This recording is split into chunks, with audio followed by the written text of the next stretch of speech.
Cześć. Od początku roku zastanawiam się, jak to jest, że amerykańskie wojsko z taką łatwością obeszło lub przeszło przez obronę chińską i rosyjską. Jak to jest, że podobno wysokiej jakości i dobry sprzęt radziecki, rosyjski oraz chiński nie dał sobie kompletnie rady z wojenną machiną amerykańską. Zastanawia mnie też, jakie przełożenie ma to na sytuację w cieśninie tajwańskiej, a także jaka jest sytuacja wojska w Chinach, jak oni to odbierają. Postanowiłem więc spytać 3 ekspertów wojskowych amerykańskich, znajomych, których znam od lat i bardzo cenię ich opinię. Zapraszam do wysłuchania. W ramach operacji Absolute Resolve chińskie radary JY-27A i rosyjskie systemy S-300 podobno nawet nie wystrzeliły. Czy była to awaria samego sprzętu, brak przeszkolenia lokalnych operatorów, czy też dowód na przewagę USA w zakresie walki elektronicznej?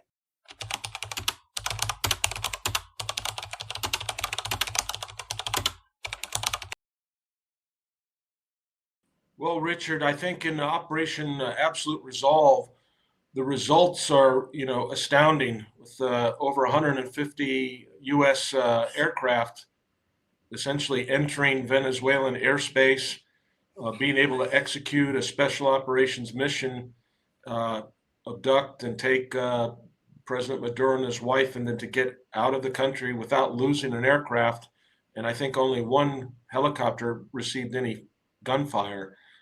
So none of the systems that the Venezuelans had purchased from China, specifically the JY-27 Alpha anti-stealth, advertises an anti-stealth radar specifically designed to detect U.S. Air Force F-22s and the F-35. And that obviously didn't happen. So your question is, why didn't that happen? And I think and nothing was shot down. The Venezuelans had the Russian surface-to-air missile system, the S-300, and none of those missiles fired. And I think part of the answer is that they also had another system called the Pantsir S-1 gun missile hybrid that was specifically designed to shoot down drones and helicopters, so that they had gotten from the Russians as well. So why didn't it work? And I think it's most likely a combination of the things that you've mentioned, but I would say probably overwhelmingly it was the U.S. Spectrum dominance, their ability to understand the electromagnetic spectrum and exploit it. And they were able to do that because they did, their intelligence preparation of the battle space for weeks before that. So you had U.S. aircraft carrier Gerald R. Ford, largest carrier in the world. You had an amphibious ready group. You had a number of ships that have, Aegis radars. We have our national intelligence systems in space. We have all kinds of things. And there was even reports that CIA may have had teams on the ground there. So we were able to, in the several weeks, 8-10 weeks before the actual operation, we were mapping the electromagnetic environment. And we knew what platforms that they had, what radars that they had, like this J-27 Alpha, and the systems that they had. And then our own ability to dominate the spectrum through things like an EF-18 Growler, electronic attack squadron and aircraft, were able to jam radars, so they were able to, in some way, blind the radars that we've mentioned. They were able to, you can do that through just broad white noise jamming. You can do it through selective jamming. There's probably spoofing going on where you're sending out false signals of who's where and when. And then there's other things like, even in the cyber domain, what did we do with their command and control system? And you have to think of this kind of military operation is this spectrum of the electromagnetic spectrum across a sensor to shooter timeline, or a sensor to shooter kill chain. So a defender like Venezuela would think, okay, I have to sense threats coming at me. Then I have to take that information. I have to display it. I have to know what's on that information Then I have to make a decision on what I want to do with what I see. And then I have to employ some kind of countermeasure, a missile, a gun, something like that. This has been called the OODA loop, the observe, orient, decide, act loop. And the enemy or the combatant that can get that OODA loop very tight usually wins. And this was developed by Colonel John Boyd back in the 70s from his experience in Vietnam and in aerial air-to-air combat. This idea of observing what your enemy is doing, orienting yourself, making a decision, and then acting before your enemy can act will win. And so in this case, the United States military, through all services, not a joint force, was able to observe, orient, decide, and act before the Venezuelans could respond in any way, shape, or form. So I think that's the overwhelming reason why it was so successful. I think there's another reason, which is the hodgepodge, if you will, of systems that the Venezuelans had. Chinese radars, Russian surface-to-air missiles, maybe Cuban rifles. I mean, Cuban guards around the president. So you had all these different systems. And so, as an American living here in Europe, I have systems and items that I've had in my life from traveling around the world that I brought from America that are here in Switzerland. And sometimes my plugs from America, my plugs from America won't work in the Swiss electric plug. And so I have to adapt that. And sometimes when you adapt it, it will burn up because of different frequencies and power systems. You can lose things. So I think the Venezuelans experience that to some degree. And then there's other things about how adequately trained were the people that operated the radars, the people that operated the command and control networks, the people that operated the surface-to-air missile sites or the gun sites, batteries. How well did they train? How well did they communicate with each other? Did they even speak the same language? Had they done exercises together? Had they, done the whole kill chain training where they actually went from I sense something, I've detected it, I've analyzed it, and now I'm going to shoot something and actually shoot something? Did they do that level of training? And my guess is they probably had not done very much of it, obviously, because it was a blitz and we were unable to react.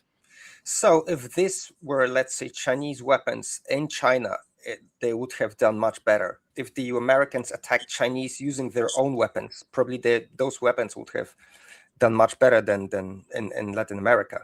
That's my assessment. I think right now, given what we've seen with Absolute Resolve and Operation Epic Fury in Iran, I'm starting to see lots of articles which are just the opposite of what we saw last year after Operation Sindoor, the conflict between Pakistan and India, where Pakistani forces were successful in shooting down up to 7, maybe Indian Air Force fighters.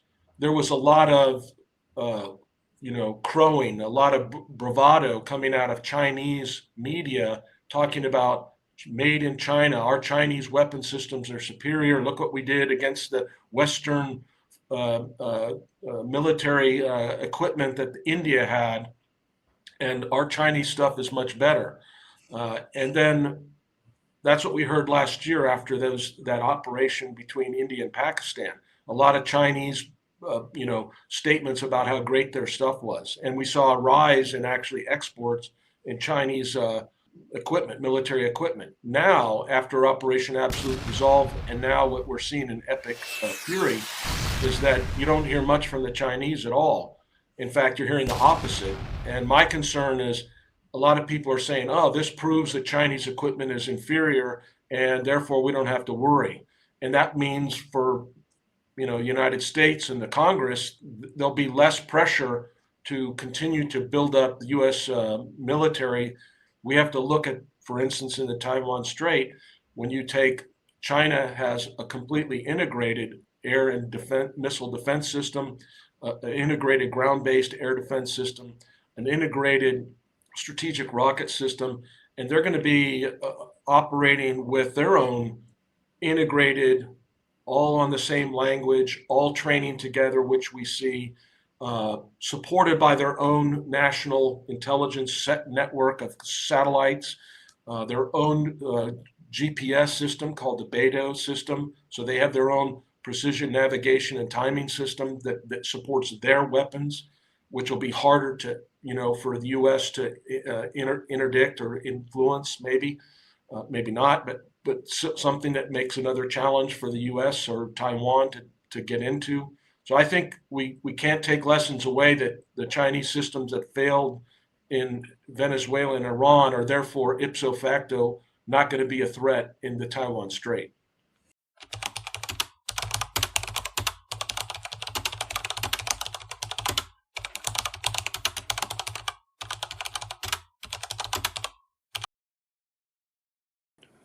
Richard, I think it was a function of all three. I think the big takeaway for the West and the United States is not to underestimate the weapon systems that the Venezuelans had. They have very capable, on paper at least, those weapon systems are very capable, and I suspect in the right hands, those air defense systems would also be very capable. When you have to integrate the sensors and then the actual shooters or the missiles, it's not necessarily easy when you're working with just within one system itself. And they're what the Venezuelans were trying to do.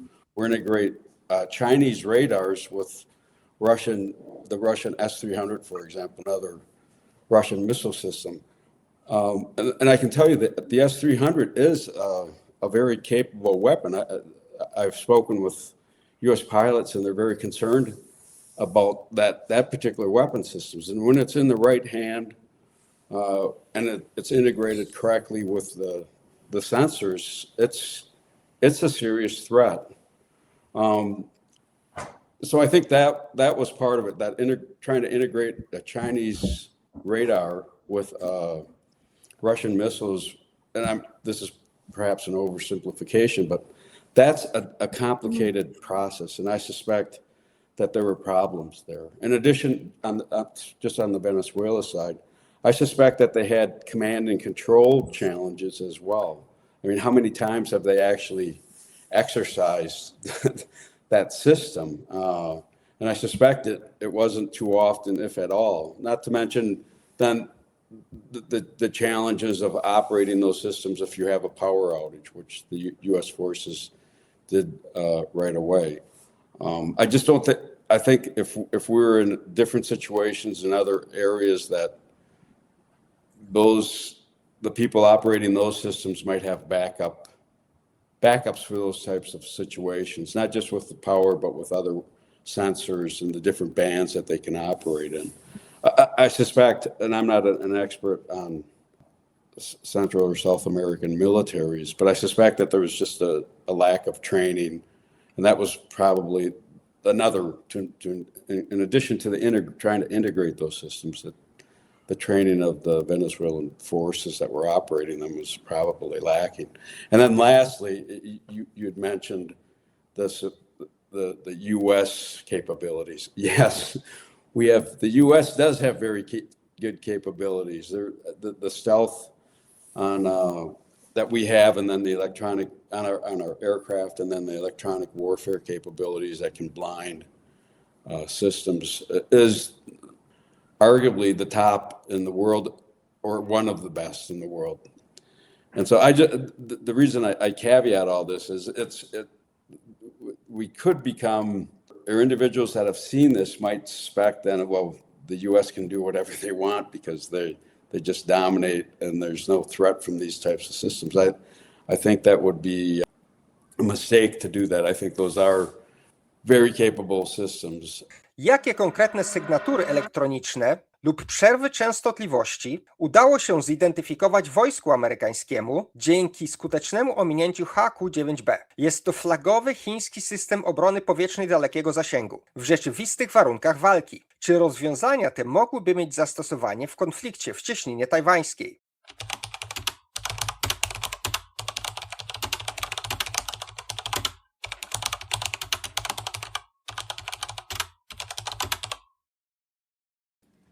think you understand I can't talk too specifically about exact frequencies and the like. I would comment, though, that remember, stealth is not just a single capability like radar observant material or stealthy shapes. It's a number of things that all work together. And they're based on known radar signatures, properties of radars and the like. It's not to say it's perfect. It's definitely not perfect. We saw an F-117 get shot down over Serbia in the past, and so you can target stealth.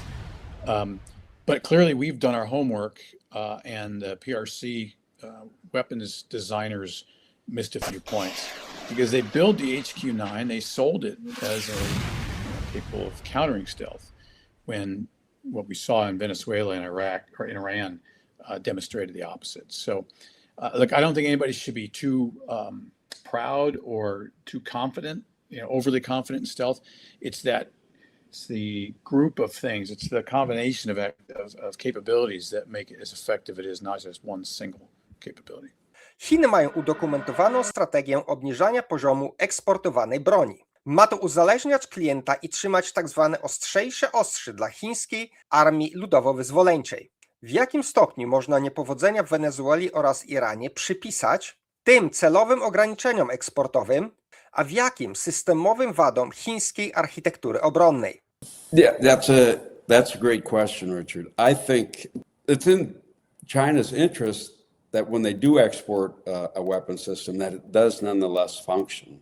While some of it may be downgraded slightly, it still should be able to perform at a higher level than they obviously did in Venezuela. I don't think that had much of an impact at all, because it would be in PLA's interest that when the CCP's interest that when they transfer these weapon systems that they perform on the battlefield. And here, obviously, they didn't. When they do these exports, they might withhold the top of the capability in case they have to confront that weapon system themselves and would have an easier time defeating it. But nonetheless, I would suspect that did not play a significant role in the apparent ease in which the U.S. military took down Venezuela's air defenses. It's a very good question. I'm sure the Chinese weapons designers are asking themselves the same thing. I guess if I were to guess, and I don't know, but if I were to guess, I would say that the stuff they sold is not the same level of capability that they kept for themselves. We're actually pretty open with our closest friends. We share pretty much everything we have. I'm not gonna say it's everything, but the stuff that we sell is extremely capable, and people wouldn't come back to us to buy our fighters and our radars and all that stuff, Patriot, if they doubted it was as good as they said. The other thing interesting about, just in general terms, about what PRC weapons sales compared to the U.S. is the U.S. system comes complete with training. It comes with tech manuals. It comes with follow-on maintenance. It comes with the whole thing. And so everything is there. Whereas when the PRC sells it, as I understand, is it comes with nothing. You basically are buying the kit, but you're not getting any kind of manuals for maintenance. You're not getting a maintenance tail, logistics tail, or any of those things. So Venezuela and Iran were kind of on their own. Podczas gdy Stany Zjednoczone sprawdzały chińską technologię w walce, chińska armia ludowo-wyzwoleńcza obserwowała amerykański sprzęt, czego Pekin dowiedział się na przykładzie szybkich, intensywnych ataków dekapitacyjnych w Caracas. Well, there's always, when you execute your high-end strategy, there's always risk that the others are gonna see it and possibly learn from it. But remember, there's the other option too. You may just end up deterring them when you demonstrate that the best they have isn't good enough. So I suspect there was as much of the former as the latter here. What did they learn? Well, the biggest thing they learned is that you're not immune, both in terms of Iran and Venezuela. And Venezuela was the lower threat case, the simpler case due just to distances and the level of sophistication of their defenses. But in both cases, you can run, but you can't hide. Again, it was not one single capability. I keep hearing people say, "Oh, you're not going to win wars with just air power alone. Well, there's a bunch of problems with that statement. One, you don't ever really win anything. You achieve your objectives. And so it's nice to, the objectives were to get a problematic leader in our hemisphere who was openly defying our concerns about human rights, destroying its own people, its negative impact in the region. We'd warned them. If you remember, Maduro, famously showed great defiance, saying, "Come get me," and well, okay, we did. Just that, saying the U.S. is no longer afraid to act, that we don't issue threats, we just do what everybody understands to be in the United States' interest, certainly had a strong resonance in the halls of Zhongnanhai in Beijing, and that's a good thing. Telling your potential adversaries or current adversaries that you're not afraid to act is a wonderful deterrent. Don't even think about it. Come to the table in good faith. Let's solve this through dialogue and not, all those things that we say, we now demonstrated that we're going to enforce those. Według doniesień ponad 85% czołowych generałów chińskiej Armii Ludowej zostało usuniętych ze służby lub zniknęli na początku tego roku. Czy chińskie wojsko jest w obecnej sytuacji zdolne do przeprowadzenia zakrojonej na wielką skalę akcji, czy też ich struktura dowodzenia została skutecznie osłabiona? Yeah, so I've been following the purges issue for quite some time, and it's clear Xi Jinping, over the course of his time in office since the end of 2012, he's purged literally thousands and tens of thousands of members of the Communist Party of China and members of the PLA, the People's Liberation Army, and their Central Military Commission. Along all of those years of the purges, what have we seen in terms of the operation or the capabilities and operations of the PLA? They haven't gone down, they've actually increased. So if you go back to 2012 and you said, what did the Chinese have in terms of ballistic missiles? What did they have in terms of a navy? In 2012, the Chinese had no aircraft carriers. Today, they have 3 aircraft carriers that are operational. 2 of them operated in the Western Pacific last year. One of them, the Liaoning, the first carrier, went east of Iwo Jima by 500 miles. So operating east of the second island chain. China, since 2022, has been operating on a daily basis in large numbers around Taiwan. The purges have gone on and operational tempo has gone up. The purges have gone on and they've acquired better missile systems and military equipment. So there's people, again, out there that write and say, well, they've purged all these generals and admirals, therefore they don't know what to do. They're blind. They don't know how to operate. And I remind people that there's 2 million people inside the PLA. There wasn't just 5 guys running the People's Liberation Army and conducting these deployments with aircraft carriers east of Iwo Jima or south around, circumnavigating ships, circumnavigating Australia, shooting off live fire missiles off of Sydney Harbor and stopping commercial air traffic out of Australia, or conducting operations in the Gulf of Aden continuously since 2008, the end of 2008. If all their generals and admirals have been purged and they're incompetent and they don't know what to do, then how are all these events happening? So I would say a better lesson is to say they're weeding out corruption, they're weeding out people that aren't true warfighters, and probably they're weeding out people that maybe ideologically did not have the same intensity of objective that Xi clearly has towards Taiwan. It would seem to me, and actually you have a front row seat to this movie, is the intensity and that China is testing Taiwan with going into its air and sea space on a daily basis now, and then with greater and greater numbers is probably indicative of China, the PLA being able to operate despite the purge of these senior leaders. With these purges, again, it might cause us the West to take China less seriously as far as their defense capabilities. People can be easily replaced, leaders can be easily replaced, and perhaps even with leaders that are much more capable than those that were purged to begin with. I don't read too much into that. I still think that the PLA would be a formidable force. I worry about Taiwan because of they've operationalized, obviously, these daily incursions into Taiwan. And I'm afraid actually that, just following what Xi Jinping has said, that he has directed his military to be ready to take the island, either blockade or force, and keep the United States out of the fight. Despite these purges, I still suspect there's nothing to indicate that he's not on that trajectory. And when you look at these daily incursions into Taiwan's airspace and sea space, it's troubling. And I suspect that these purges haven't had too much of an impact on that or their capabilities to perform large-scale operations. And it's quite possible that it's enhanced it. And maybe, I know people suspect that the reason for the purges is either political or due to corruption, but perhaps it's just to put officers that have that same ideology, share that same ideology that Taiwan is China and belongs to China, and that they should be ready to do that. So as far as all the purges go, I still think that China, the PLA, would be quite a formidable force. Dziękuję bardzo i do zobaczenia w przyszłym tygodniu.